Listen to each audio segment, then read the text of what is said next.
Yeah. So, what's up, man? So, on the way tayo ngayon sa Jersey. I got a couple things that I needed to do over there. I'm gonna get a haircut. Magpapa-car wash tayo. Hopefully, we can play a little bit of ball. And we're gonna visit the family over there. So, para tayo ng Jersey ngayon. And hopefully, makaabot ako doon kasi I'm doing something a little risky. Papunta ngayon ako sa Jersey like I said. Pero yung gas tank ko, 8 miles na lang. Range is 8 miles, man. Ito pa ako sa Holland Tunnel. But I'll do it. Aabot yan. So almost all the way sa buong biyahe, nag-neutral lang.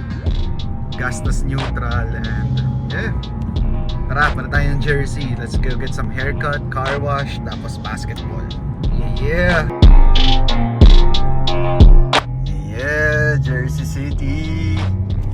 Lapit na tayo konti. So basically, the reason na kung bakit dito pa ako nagpapagas sa Jersey is because gas here is mad cheaper compared to New York. So almost like 70 cents to $1.20 mas mura, most likely. Some places. But doon sa bahay ng mom ko, malapit lang yung Costco, like a 2 minutes drive. So Costco is parang yung SNR dito. Meaning na parang halos lahat doon is wholesale, mas mura. Even gas, mas mura. So doon ako pupunta ngayon. As long as I know within a week or two that I'm going to Jersey to visit the family over there, I try to avoid getting gas sa New York. Kasi nga ang mahal. Pero some days, of course, I needed to do it to get gas. Pero tulad ngayon, alam ko pupunta ako ng Jersey nung isang araw pa. So I was really like holding on to my mileage. And hopefully umabot ako. Medyo kinakabahan ako honestly kasi sabi ko nga 8 miles na lang. Let's go!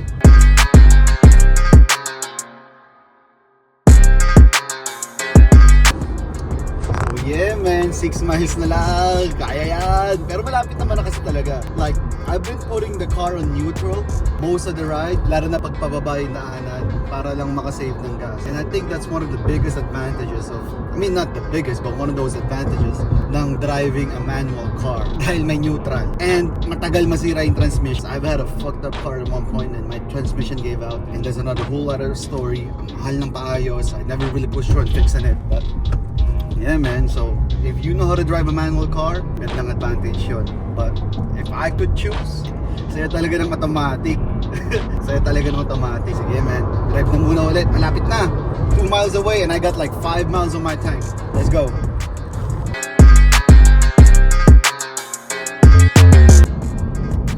Chosen few na. 2 miles. I don't know if you can see it, 2 miles.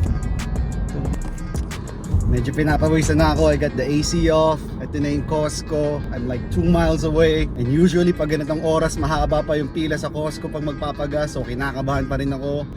So, eto na!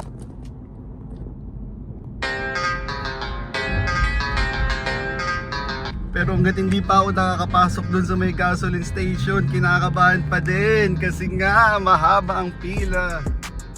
I might need to turn off the car when I'm on that line. Oh, yeah. Let's see. Yeah! 1 mile! Umabot! Let's go!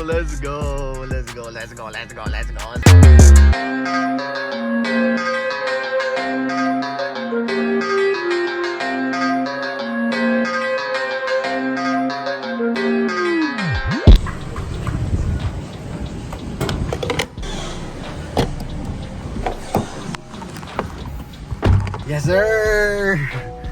Survive! Man, that was hella scary.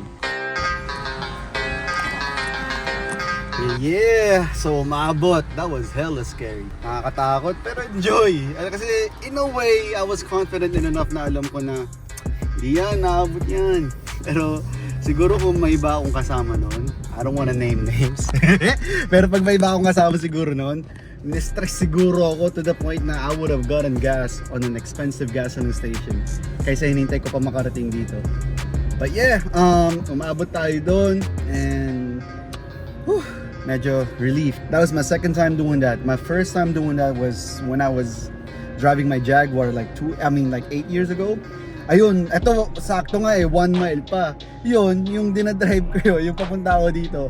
I ended up getting here with 0 miles left. 0. So parang kabado talaga ako nun. But it's all good. It's one of those things that I mean, not really. You don't really want to do it. Kasi sabi nga ng ka-work ko kanino, you're saving $1 per gallon. But I'm like, bro, that's $1. And I got like 15 gallons. I mean, no, I'm lying. 12 gallons. So, ano yun? $12 din yun. Ano yun? Those things. And like I said, I usually just get this gas here pag alam ko pumunta ako, pero pag alam kong New York lang ako for the next 2-3 months, 2 weeks, 4 weeks, and I'm gonna run out of gas, I'm not waiting for it to go to 0 or 1 again to go back here. Ano lang, one of those things, and it's fun content. But yeah, man, punta na muna ako dito sa family namin dito. And mamaya, I called my barber, Eddie Sebastian. Papagupit tayo. Iba din yung barbershop dito, man. Iba din yung vibe. So, let's check that out.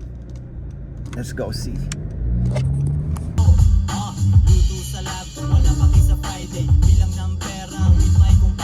Hanggang 1 mile na lang yung gas ko. So, ano? Evaporator system?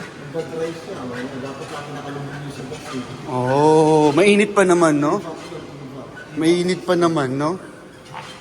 pa yung panahon. Pag nag-dry yun, magkakaroon ka na replacement mo. Hindi ka dapat ang nag-dry yun. 1 mile, baka nakalubog pa siya. Oo, lubog pa yun. 1 mile pa yun, ewan ko. Pero regular kanina ata, 2 something, hindi ko na matandaan eh. Pero yung premium, 322. Tapos yung, tawag dito, sa New York, 4.09. Oh, na. Sabi ko di pupunta naman ako dito. Tipirin, sabi ko. Neutral lahat to. Neutral. Ang ganda. Ang ganda sa Costco. 1 mile naka-video. 1 mile na lang. Mahaba pa rin ang 1 mile. Ay, sakto. Okay, oxidation, no? Sinabi nila na parang 10? With that. Ano ang bilang niyan? Isa pa lang yon. Akala ko ano eh. So yan, 3. 3 pa lang. Ano pang 4? O, 4. Oh.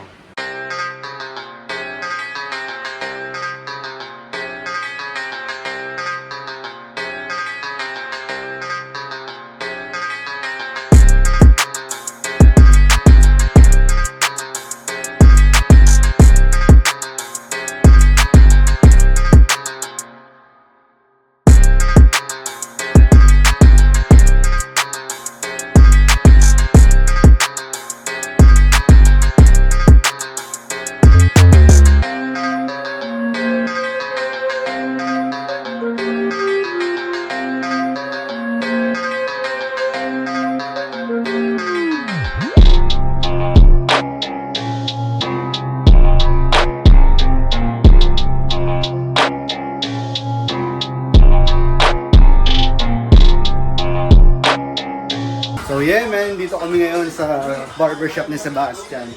Yung motor niya, dito, man. Oh shit, kasira pa ako.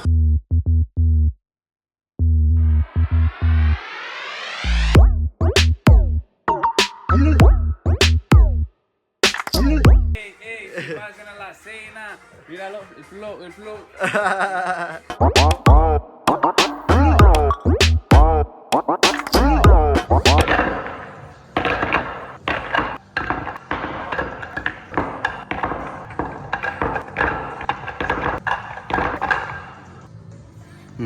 Sargo ko.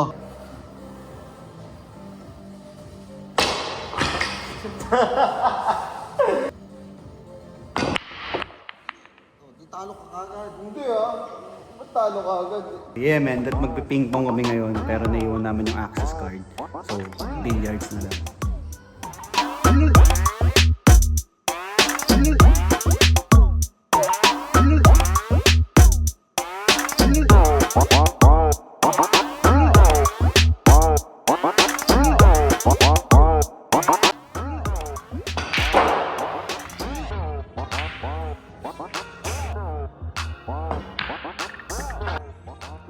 pala ako. Isa na lang yung solid. Tambak, isang pa ako. Isa, dalawa, tatlo, apat, 5. 5 on 1. Tapos isang cue ball. Habulin ko yan. Habulin ko yan. 8 ball. Saan? Anong packet? Yan natin kung paano niya mapapasok ulit ang cue ball.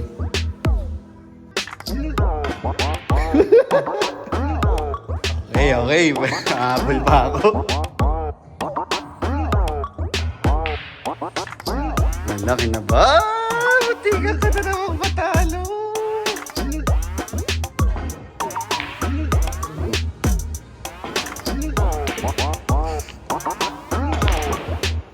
Tapos din. Tara. Di.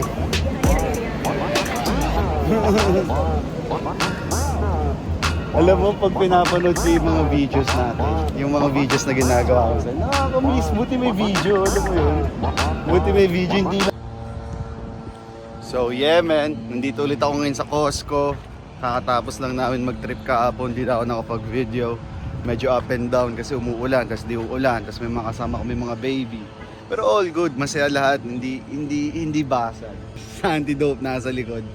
So, bago umuwi ng Jersey, magpapahangin muna ako ng gulong and magpapagas ulit. Kasi ay nang ginagawa ko talaga. Before umuwi, kahit full tank pa yung gas, basta nasa Bayonne or nandito sa Costco, papagasin ko na hanggang mapuno lalo para wala nang pagas ulit for the next maybe 2 weeks. Tara, pahangin na tayo.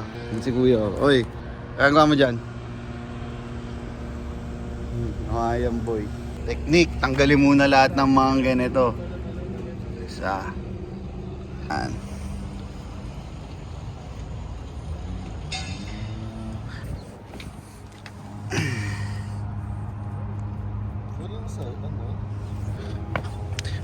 Yan, pag natanggal nyo na lahat yan, kung hindi nyo alam kung ano yung gauge ng gulong nyo, kung ilan yung dapat nyong ilalagay na hangin, eto nandito lang lagi yan. Sa driver's seat, nandito lang lagi yan. Front is 33 and then rear is 32. So, ilalagay nyo dito or i-check nyo yung hangin. Which, I don't have it. Pero, may pan-check ng hangin. So, sabi, front 33. So, isa-set mo ng 33 yan. Kunin mo yan. So, lahat daw ng harapan na gulong, 33 ang pressure. Okay. Tapos, yung mga ibang mga ganito, usually, maririnig mo na lang yung beep. Pag 33 na, okay na, beep.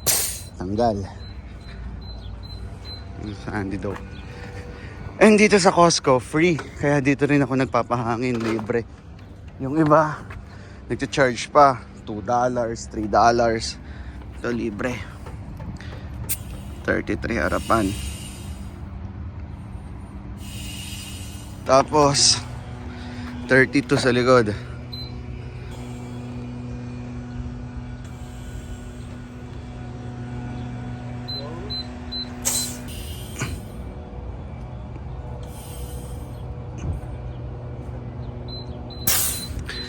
Yeah. Hawaiian punch. Ang suot na yung suot mo, Hawaiian roller coaster ride. Loose. Likod, yung likod. May galing sa Hawaii sa family namin.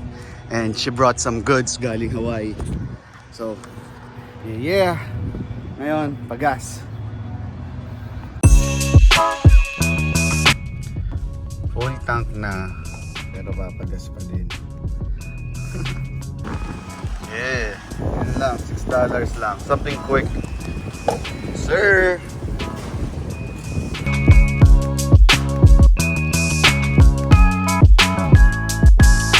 Yes sir, kakapark lang namin. So, no, kakapark lang namin, nakita na kuya yan. Angas. Angas yun ah. Ikaw din naglagay yan, malamang sa malamang. Ito ang salarin. Galing. Tapos, may mga naiwan ako, hindi ko nabalik. Hindi ko nabalik kanina.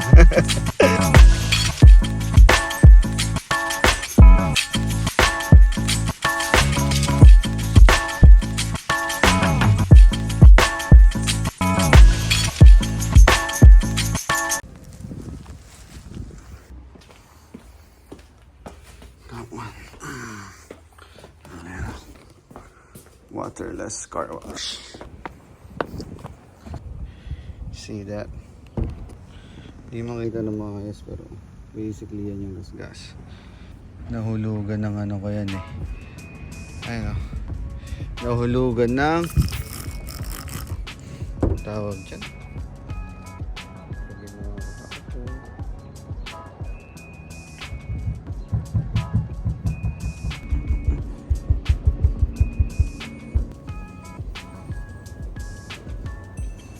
Yup. I'm due for a color correction, but I think that's good. Not bad. Nakauwi lang. Tapos may nakita akong ano. Dito na ako sa garahe namin eh. So, tignan natin yung halaman, nahulog. Nahulog.